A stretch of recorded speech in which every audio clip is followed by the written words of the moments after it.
છોકરાને બોલવા જઈએ તો સાહેબ મને મારે હેડી ખાઈને હો રહેલા છે સાહેબ. અમે પછી એક ટાઈમ અમે જમવાનું બનાવીએ, અત્યારે દૂધ લાવવાના પૈસા નથી, દાળીએ જેમ હવામાં કારો પીવું.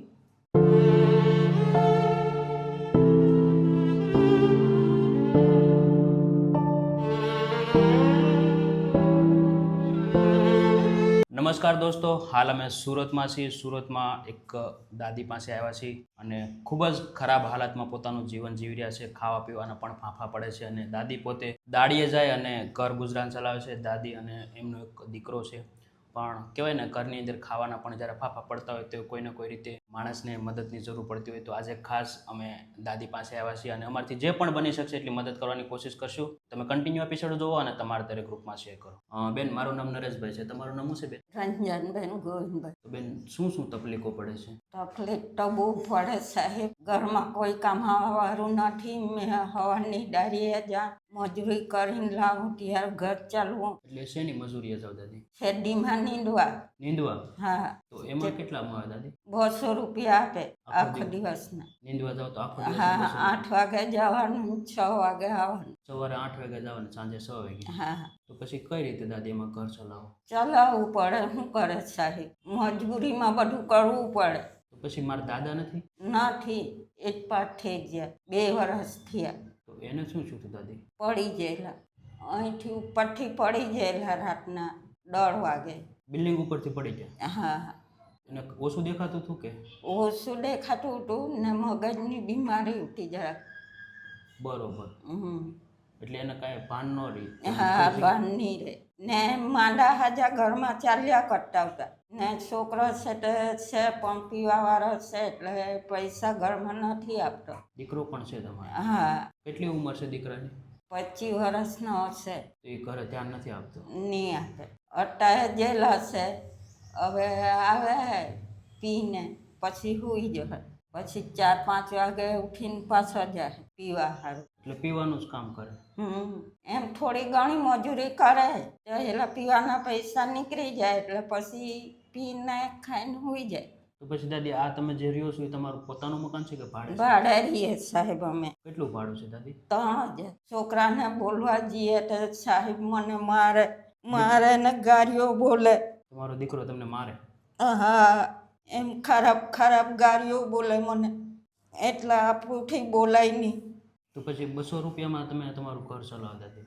હા, 200 રૂપિયાના છોકરી મને થોડા ઘણા આપે તો હું ઘર ચાલવું સાહેબ.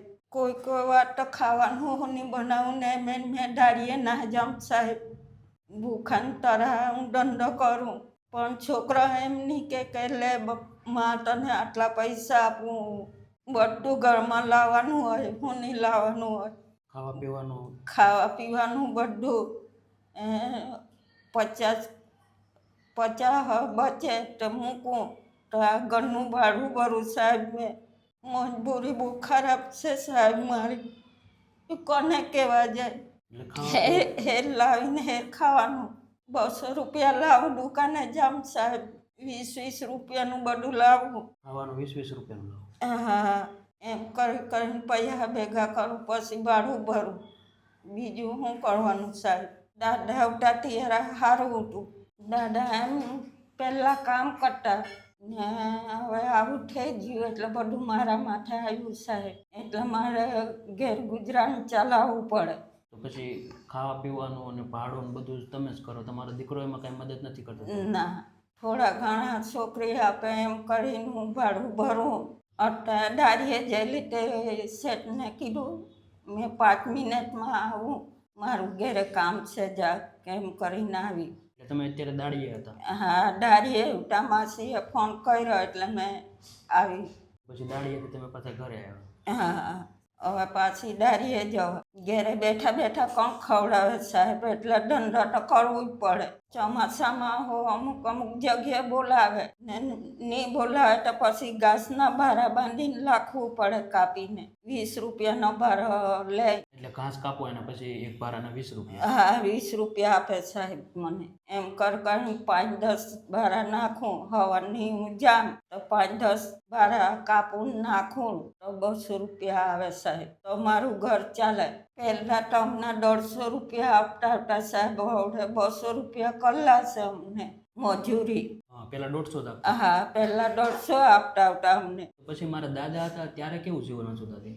દાદા આવતા તે યાર હું મજૂરી કામ કરતા અમે સાહેબ, શું કરે જિંદગી એમ તેમ કરીને કાઢી. હવે છોકરી એની આશા આવતી પણ કોઈની હવે આશા નથી. તો હવે શું કરવું સાહેબ, અમારે ગમે તેમ તો જિંદગી કાઢવી પડે, ભૂખા તો નહીં બેસી રહેવાય.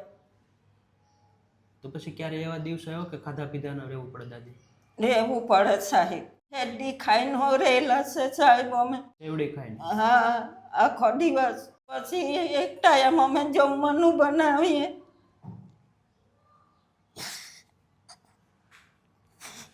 રડોમાં દાદી. અટ્ટાના પોયરા કોઈ કરે નહીં કરે સાહેબ, ધ્યાન નથી આપતા દીકરો તમારો? કોઈ નહીં. અટ્ટા દૂધ લાવવાના પૈસા નથી, દાળીએ જેમ હવામાં કારો પીવું ને દાળીએથી આવું ત્યાં 10 રૂપિયાવાળું દૂધ લાવું, ચા પીવું સાહેબ. એટલે સવારમાં દૂધ વગરની ચા પી લે? હા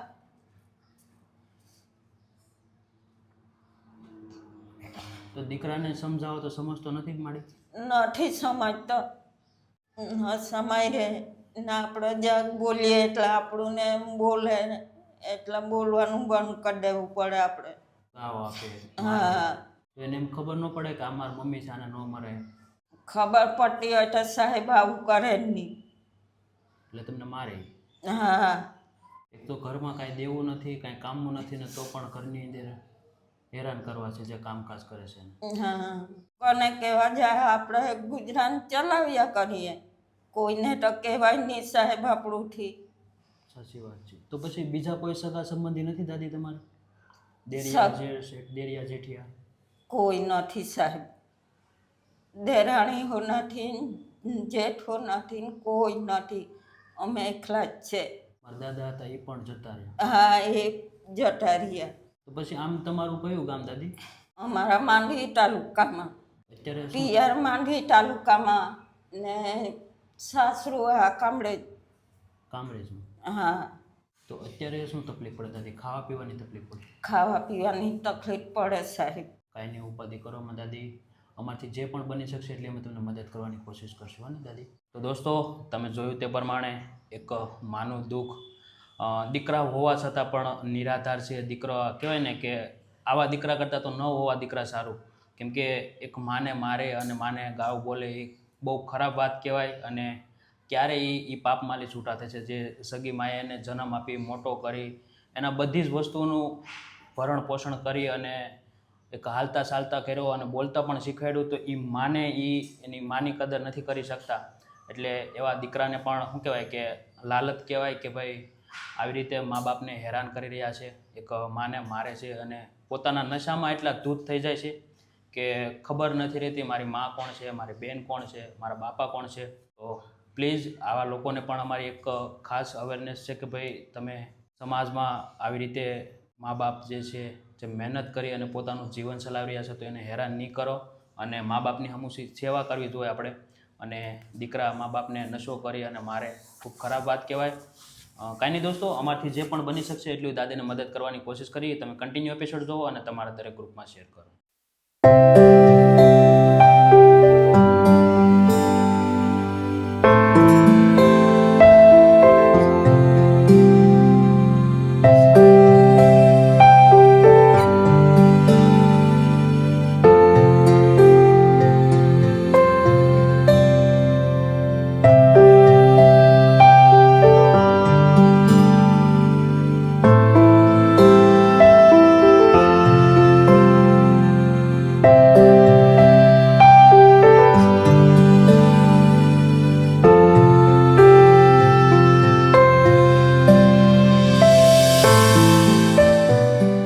દાદી તમારે જે પણ રાશન જોતો તો બધું રાશન આવી ગયું દાદી?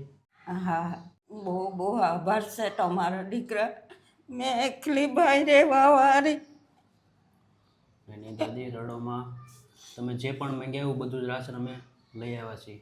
અમારા કિયારના બાજુમાં ફોન આવલો, માસી તમે દાડીએ કિયારે આવવાના? એમ કે સાહેબ મને વાર લાગે છે જા કેમ કીધું. એમ ફોન કે આવ્યો? 100 રૂપિયા આપા તમને, એમ કે મને. પેલા ભાઈનો ફોન આવી ગયો કે હા ભાઈ દાડી આવી જાવ એમ, નકર હા. પૈસા કાપી લે. હા, પૈસા કાપી લેવા એમ કે. એની દાદી આજે તમારા માટે જે પણ તમે રાશન માંગ્યા એવું બધું જ રાશન આવી ગયું. કાંઈ ને ઉપાધિ કરવામાં તમારે જે પણ ઘટતું વધતું હતું ને રાશન, દાદી બધું જ રાશન આવી ગયું. શું કહેશો દાદી? આટલું મારો છોકરો કરતો હોય તો મારે કોઈ ના હળે, મારે ભીખ નહીં માગવું પડે. એને આ દાદી ભીખ નથી, આ એક મદદ છે અને અમે તમારા દીકરા જ છીએ દાદી. તમારા જેવા દીકરા હોય તો સારું પડે. આ પીવામાં ઉતરી ગયો એટલે સાહેબ મારું કોણ? કોઈ નહીં. હવે છોકરીના સાસુ સસરા એટલે એને હોટા ઘર જોવાનું હોય સાહેબ. એની સાચી વાત છે. છોકરી આપે આપે કેટલું કાપે છે. ચાના પૈયા પીવાના પૈસા નહીં મળે, કઈ સાબુ લેવાના પૈસા નહીં મળે. જેમ તેમ કરીને મેં ઘર ચાલવું. ભાડા ભરવાના હોય તો એકબીજા હળે મને આટલા પૈસા ઉછીના આપો ને ભાઈ, હું પછી તમને આપા. એમ કરીને હું ભાડું ભરું છે. દાદી ઉપાધિ કરવામાં તમારે જે પણ રાશન હતું બધું રાશન આવી ગયું. અને આશીર્વાદ આપજો દાદી કે અમે તમારા જેવા લોકોની વધુ વધુ મદદ કરી શકીએ દાદી. મારા આશીર્વાદ તમને બહુ પુણ્ય લાગે હે. અમુક અમુક ટાઈમમાં તો અમારા ખાવા પીવાના અમે એમે રાતના હુઈ હોજીએ અમે. ખાધા પીધા વગર? હા, નહીં હોય તો કાં લેવા જાય. બીજા હળે નહીં મંગાય. ઘરની વાત કોને કહે? રડોમાં દાદી બહુ દુઃખ છે પણ કોને કહેવા જઈને હું કરે? તમને વાત કરી તો આટલું મને આપ્યું. બહુ બહુ આભાર તમારો. ચોક્કસ ચોક્કસ દાદી. શાંતિથી ખાઈ પી અને કામકાજ કરો દાદી. કેટલી ઉંમર થઈ દાદી તમારી? મારે 50-55 50-55 વર્ષ. હા, તો પણ એવડી ઉંમરે તમે દાડીએ છો દાદી? દાડીએ જવું પડે મજબૂરીમાં. શું કરવાનું? ની દાડીએ જાય તો ભૂખા બેસી રહેવું પડે, એટલે ગમે તે ધંધો કરવું પડે. ચોમાસામાં ઘાસ કાપીને ભારા નાખીએ. નહીં હોય તો પછી કોઈના ઘરે કામ કરવા જાવ. કામ કરીને ત્યાંથી જમવાનું આપે તે લાવું, તે ખાઈએ પછી અમે. અમારથી જે પણ થઈ શકતું દાદી એટલું અમે તમને રાશન આપવાની કોશિશ કરી છે દાદી, મદદ કરવાની કોશિશ કરી છે. ને આશીર્વાદ આપજો કે અમે તમારા લોકો સુધી વધુ નહોતું પહોંચી શકું. દોસ્તો, તમે જોયું તે પ્રમાણે દાદીના ઘરની હાલાત, દીકરો હોવા છતાં પણ દાદીને એટલી તકલીફો પડી રહી છે. અને કહેવાય ને, જવાન દીકરો જ્યારે ઊંધા રસ્તે ચડી જાય તો અહીંયા એ ઘરનું પતન થઈ જાય. આજે કંઈક આવું જ છે. દીકરો બહુ સારો, બધી રીતે સારો છે, પણ કહેવાય ને કે વ્યસનના લીધે ઘરમાં ધ્યાન નથી આપી શકતા. અને એક માડી 50-60 વર્ષની ઉંમરે દાડીએ જાય અને પોતાનું ઘર ચલાવે. અને તમને ખબર છે, સુરતમાં રહેવું એટલે ખૂબ જ અઘરું. ભાડું ભરવું, લાઇટ બિલ, મેન્ટેનન્સ, બધી જ વસ્તુનું ધ્યાન રાખવું પડે તો જ તમે સુરતમાં રહી શકો. બાકી તો દાદી પોતાનું જીવન ઘણા બધા સંઘર્ષો સાથે જીવી રહ્યા છે. અને અમારા ફાઉન્ડેશન દ્વારા દોસ્તો જે પણ મદદ થઈ શકતી એટલી દાદીને મદદ કરવાની કોશિશ કરી છે. તો બસ આવી રીતે પ્રેમ સપોર્ટ આપતા રહેજો અને વિડીયોનું વધુ શેર કરજો. જય હિન્દ, જય ભારત.